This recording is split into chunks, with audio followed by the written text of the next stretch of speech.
கர்த்தருடைய பரிசுத்த நாமத்துக்கு ஸ்தோத்திரமும் துதியும் கனமும் மகிமையும் எப்போதும் உண்டாகட்டும். இந்த நல்ல நாளை காண செய்த தேவாதி தேவனுக்கு கொடான கோடி ஸ்தோத்திரம். கர்த்தரின் மகிமை ஆத்தும ஆதாயம் சுவிசேஷ ஊழியத்தின் சார்பாக இன்றைய நாளுக்கான சில நிமிட தேவ செய்தி கேளுங்கள். இனி காலம் செல்லாது, இனி காலம் செல்லாது. என் ஆண்டவராய் இயேசு கிறிஸ்து வரப்போகிறார். ஆயத்தமாயிருங்கள், ஆயத்தமாயிருங்கள். அநேகரை ஆயத்தப்படுத்தி ஆண்டவர் பக்கமாய் திருப்புங்கள்.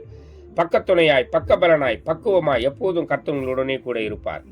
விசேஷமாக ரோமர் 12:11 சொல்லுகிறது, அசதியாயிராமல் ஜாக்கிரதையாயிருங்கள், ஆவில அனலாயிருங்கள், கர்த்தருக்கு ஊழியம் செய்யுங்கள்.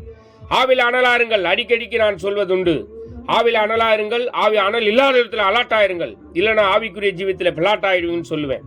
ஆக எனக்கு அருமையான தேவ ஜனமே, எப்பொழுதும் ஆவில அனலாயிருங்கள், கர்த்தருக்கு ஊழியம் செய்யுங்கள். கர்த்தர் எப்போதும் உங்களுடனே கூட இருப்பார். கர்த்தருடைய சமூகம் உங்களுக்கு முன்பாக செல்லும். ஆக எல்லாரிடத்திலும் ஜாக்கிரதையா இருந்து ஆவில அனலாயிருங்கள், கர்த்தருக்கு ஊழியம் செய்யுங்கள். கர்த்தர் தாமே உங்களுடனே கூடவே இருந்து உங்கள் எல்லா காரியத்தையும் வாய்க்க பண்ணுவார்.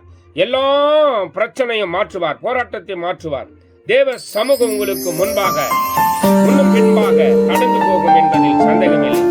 எப்போதும் கர்த்தரோடு கூட இருப்பார். God bless you. God bless you.